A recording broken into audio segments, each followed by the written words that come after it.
কি হবে? হ্যাঁ, চকো হবে। আর আর কি কি রান্না করবে? চুপ কর, তুমি চুপ করো। কি হবে? মাংস আর সয়াবিন আর আলু আর ভাত। হ্যাঁ ঠিক। আর মাছ হবে না? হ্যাঁ। তুমি কাকে কাকে বলবা? কে আসবে তোমার বার্থডেতে?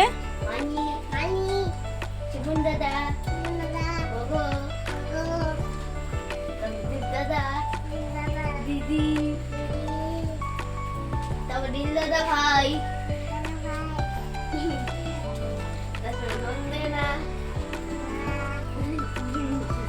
তারপরে তারপরে যে অনেক ছোটা বার্থডে হয় না, তোমার জেঠু হয় না, কাছে যারা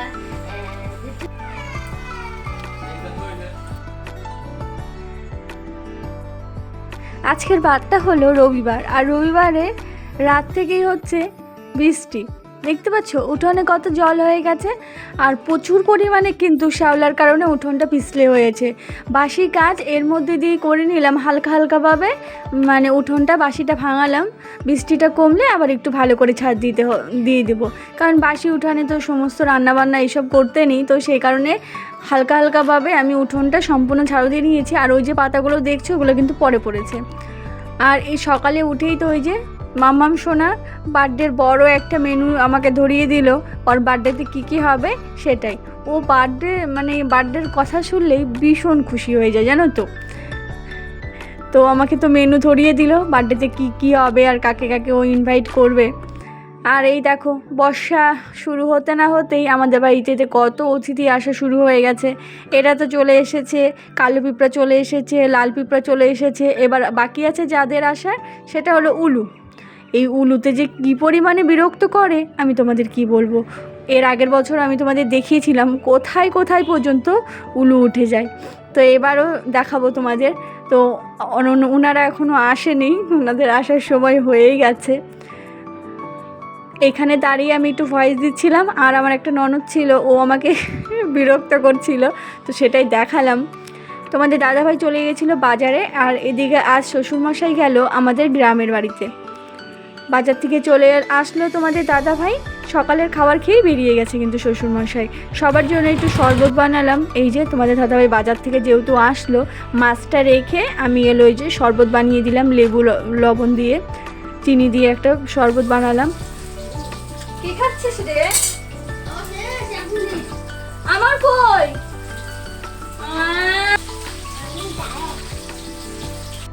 এদিকে আমি রান্নার পাশাপাশি সবজিটা বানিয়ে নিচ্ছি, আর ওদিকে তোমাদের দাদাভাই মাছ ভেজে দিয়েছিলাম, কাতল মাছ এনেছে আজকে করলা ভাজা, মাছের তেল এনেছে, তো মাছের তেলটাকে ভাজবো। আর এই দেখো এখানে করলাটাকে দেখতে পাচ্ছ, করলাটাকে আমি এরকম করে বানিয়ে নিয়েছি, এটাকে আমি এখন ভাজবো। আর মাছের জন্য এখানে আমি আজকে মুখি কচু দিয়ে মাছ বানাবো। এখানে আলু আর মুখি কচুর পরিমাণটা কম, আলুর পরিমাণটা বেশি, কারণ তোমরা তো জানোই আমার ছেলে আলু খেতে ভীষণ পছন্দ করে, সঙ্গে আমিও খেতে পছন্দ করি।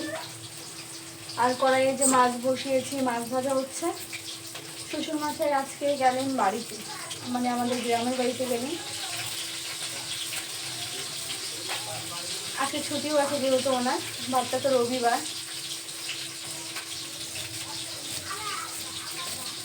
এই পেঁয়াজ বানাতে বসতে আমার চোখ দিয়ে জল বেরোতে থাকে।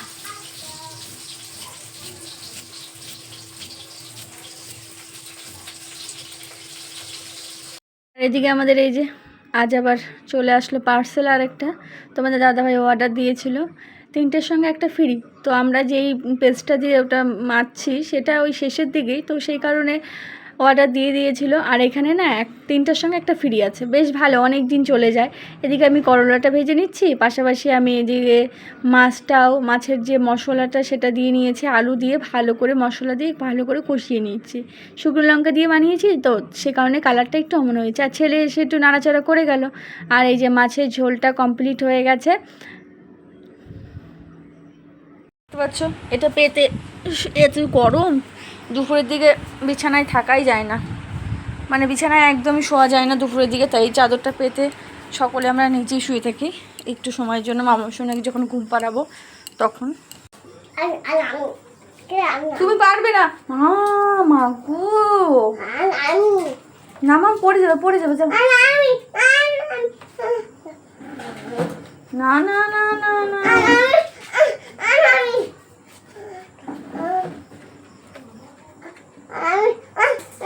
মামাম সোনাকে দিচ্ছিলাম না দেখে মামাম সোনা ভীষণ কান্না করছিল।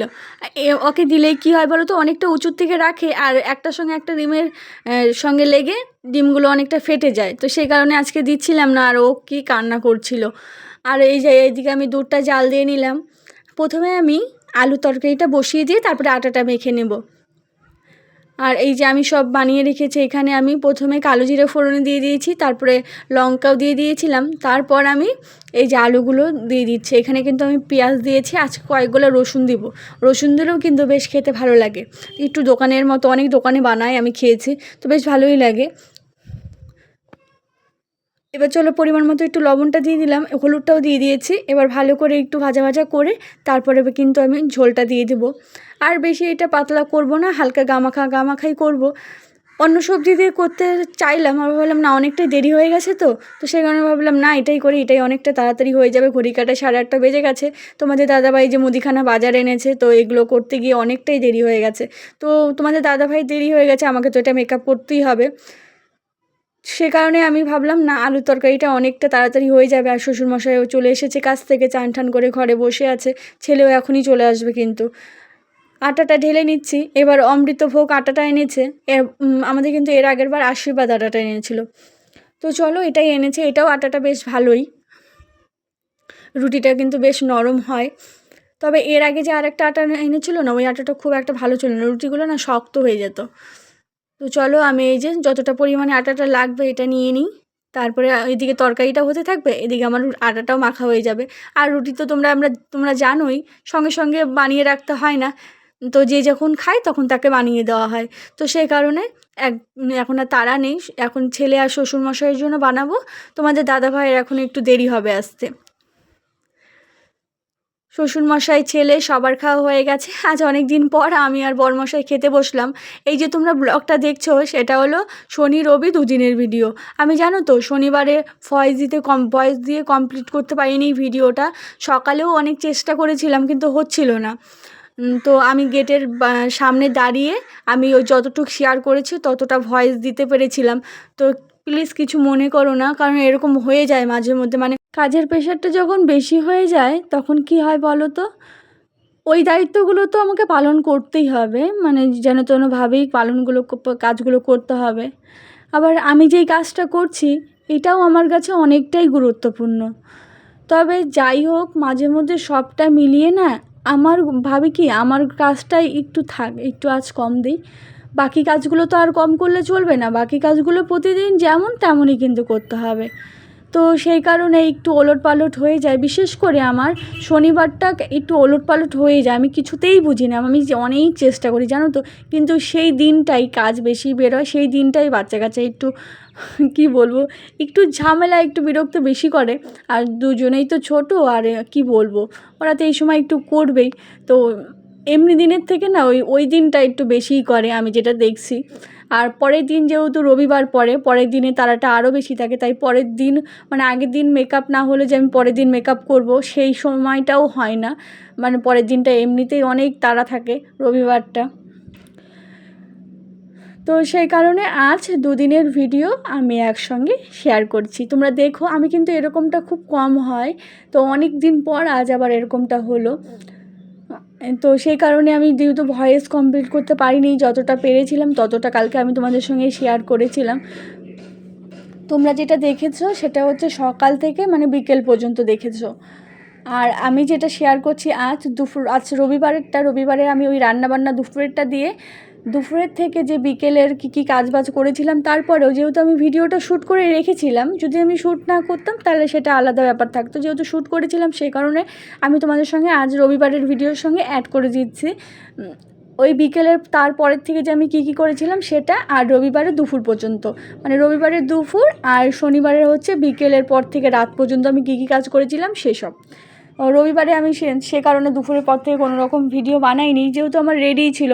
আর আমি চাই প্রতিদিন ফ্রেশ ভিডিও দিতে, আর আমি সেটাই করে থাকি। আমি যতটুকু পারি ততটুকু, মানে আগের দিন পরের দিন আমি ভিডিওটা আমার ওইরকম জমিয়ে আমার ওটা বেশি ঝামেলার মনে হয়। তো সেই কারণে ভাবলাম যেহেতু আমার ভিডিওটা করাই আছে, তো তোমাদের সঙ্গে এটাই শেয়ার করি।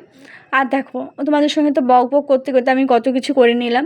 এই খাওয়া দাওয়া আমাদের হয়ে গেছে, খাওয়া দাওয়ার পর বাসন মেজে নিলাম। পরের দিন তো রবিবার, এটা তো শনিবারের ভিডিও, পরের দিন তো রবিবার, আর রবিবারের সকালেই না লাইনটা চলে যায়। তো সেই কারণে ভাবলাম সকালেই তো জলের কাজ, মানে সকাল থেকে জলের কাজ শুরু হয়। আর আমাদের যেহেতু ডাইরেক্ট মোটর, কোনো রকম ট্যাঙ্কি নেই, আর ট্যাঙ্কি বসাতো কিন্তু ট্যাঙ্কি বসানোর মতো সেরকম পজিশন নেই। উপরে যেহেতু আমাদের বাথরুমের উপরে কোনো ছাদ নেই, তো সেই কারণে ট্যাঙ্কিটা বসানো হয়নি। তো ভবিষ্যতে চিন্তাভাবনা আছে, যখন ঘর উঠাবে তখন তো বসাতেই হবে। তো এখন যেভাবে আছে সেভাবেই থাক। আর এদিকে এক চালের নিচে অনেক ভেজা জামা কাপড় আছে, যেগুলো কিছুটা বাইরে পরিমাণে, সেগুলোকে একটু চাপিয়ে চাপিয়ে রাখলাম। আর বৃষ্টি নামলে সমস্ত কিছু ভিজে যাবে, সে কারণে একটু সরিয়ে রাখলাম। আর এই এক চালাটা হয়ে না ভীষণ সুবিধা হয়েছে, হালকা ভেজা জামা কাপড়গুলো এইখানে সমস্ত কিছু কিন্তু রেখে দিই। আর ওদিকে বালতিটা ভরতে ভরতে আমি এগুলো একটু সরিয়ে নিয়ে রাখলাম। আর শ্বশুরমশাই খাওয়া দাওয়া করে শুয়ে পড়েছেন কিন্তু। আমার বালতিটা ভরে গেছে, এবার আমি বালতিটা বাথরুমে ঢুকিয়ে রাখবো। বালতিটা রেখে জলগুলো কিন্তু ঢেকে রাখবো, তাহলে কোনো কিছু পোকামাকড় পড়তে পারবে না। আর দেখো, এই বালতিটাও আমি এখন একটু ভরে রাখবো, কারণ এক বালতি জল ভরা থাকলেও তাও কিন্তু অনেকটা আগায় কিন্তু। তো সে কারণে দেখো আমি বালতিটা বাথরুমের ভিতরে ঢুকিয়ে রাখলাম। এইবারে রিং বোলটা দিয়ে, এই যে বড় যে রিং গাবলাটা আছে সেটা দিয়ে জলটাকে চাপ দিয়ে ঢেকে রাখলাম। তবে কি বলো তো, আমি যেহেতু রবিবারের আগে ভিডিও শেয়ার করলাম, আজ এই রবিবারে কিন্তু লাইন যায়নি। মানে যেই রবিবারে শনিবারে জল না ঢুকিয়ে রাখবো, তারপর পরের দিনই কিন্তু লাইন চলে যায়। যেহেতু আমি শনিবারে জল ঢুকিয়ে রেখেছিলাম, রবিবারে কিন্তু লাইনটা যায়নি। তো যাই হোক, আর কি করা যাবে, জল উঠিয়ে রেখেছিলাম, বেশ ভালোই হয়েছে। আজকের ব্লগটা এখানেই শেষ করছি।